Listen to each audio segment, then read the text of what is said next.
Next up at UFC Charlotte, we have Cody Stamann taking on Douglas de Andrade. Cody Stamann, 21-5 overall, 2-3 in his last 5, riding a nice 2-fight win streak. Douglas Silva de Andrade, 28-5, 3-2 in his last 5. He's coming off that close loss to Said Nurmagomedov.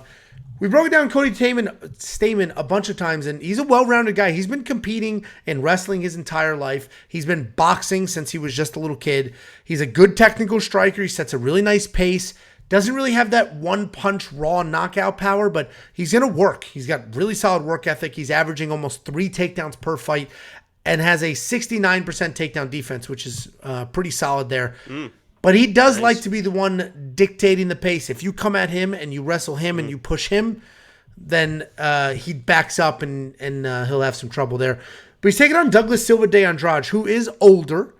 He's been around for a very long time, and if you go through his record, he's fought in multiple weight classes. He's fought a whole bunch of former champions, current champions, a lot of experience under his belt. He's a compact guy. He's got solid boxing, solid power, solid BJJ. Doesn't really have much offensive wrestling at all, but he is a strong, tough guy to fight. I do think Cody's going to win this fight. I think because the wrestling is going to be the differentiator here because he can work in those takedowns. But Douglas Silva de Andrade he's a tough night for a lot of people.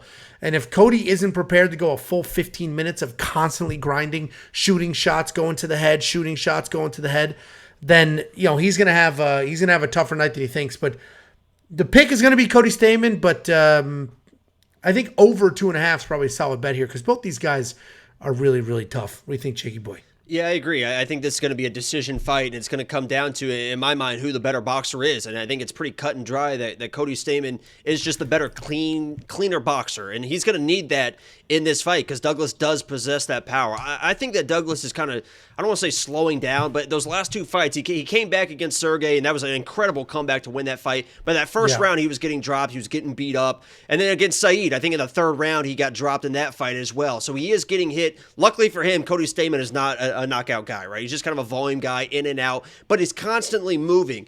And I feel like Douglas is going to need to land power to win the decision. He's going to need to hurt Cody in rounds, in minutes of rounds to be able to win this decision because I think it's going to be a decision. And Cody, with his movement and his footwork, and he's so clean in and out and constantly moving, I just don't think that Douglas is going to be able to chase him down and get in those positions to land the power to be able to win this decision. Now, if Douglas comes in and maybe does find a takedown and is able to use some grappling or whatever, that also is kind of an inside path to victory. But as you mentioned, Cody knows what he's doing in the wrestling. He never really uses wrestling, but he knows how to defend the takedowns and can reverse positions too if you try to out-wrestle him. I just think that Cody is just going to be the cleaner boxer. And even when he gets in the pocket, those combinations, I love the way that he stays safe, right? He's in, he's out, but if he's throwing extended combinations, he's boom, it's hands up, it's head movement. He's not just hanging out in there. And when you hang out in the pocket versus Douglas, that's where you get into trouble. So I like Cody Stamann actually kind of a lot in this fight because I do think it's going to be a decision fight. Should be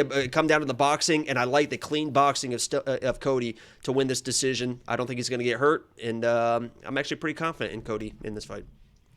Yeah, I'm probably a little less confident than you, but I do think he gets it done. Younger, faster, better everywhere except just straight up raw power, essentially, and raw jiu-jitsu. But, should be able to pitter-patter his way into wrestling takedowns is how I see it going, essentially.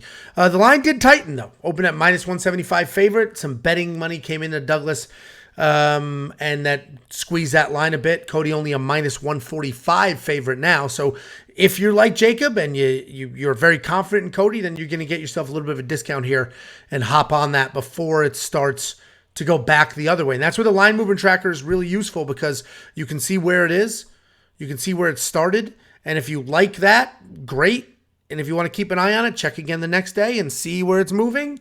And if it's going back the other way, right? Maybe it's -150, then hit it. You missed the peak, hit it at -150. If it's continuing to shrink, well, then just sit tight and wait what happens. But lots of ways to use it. Man. Shrinkage is the worst. I hear you. Lots of ways to use all those tools, and they're only available to premium members for $10 a month at WeWantPicks.com. $8,500 for Cody Stamann in DraftKings. It's probably money well spent because I think he's going to work in takedowns. He's averaging almost 3 per fight. So he's going to work in some takedowns. He's going to get some control time. To probably have a striking volume. Not really a finish, but $8,500, that's not terrible money on a dude that'll probably score 85, 90 in a win. What do you think? If he's mixing in takedowns, it's going to be worth it. I don't think he wants to mess around with losing scrambles against a guy like Douglas. I think he's just in and out, boxing, point fighting. So I'd stay away from it. Yeah, I mean, if that's the fight, then yeah, he's not going to score that well because you're only getting 0.2 points or whatever it is for strikes and a little more for significant strikes. So I guess when you're building your lineup, take a look. And I know Douglas Silva de Andrade is going to be a popular underdog this week. And if you want to vote for who your underdog is, go to WeWantPicks.com/lock. Vote for the community underdog. We're tracking the community's picks. We're tracking Jacob's picks, and let's see who does it better.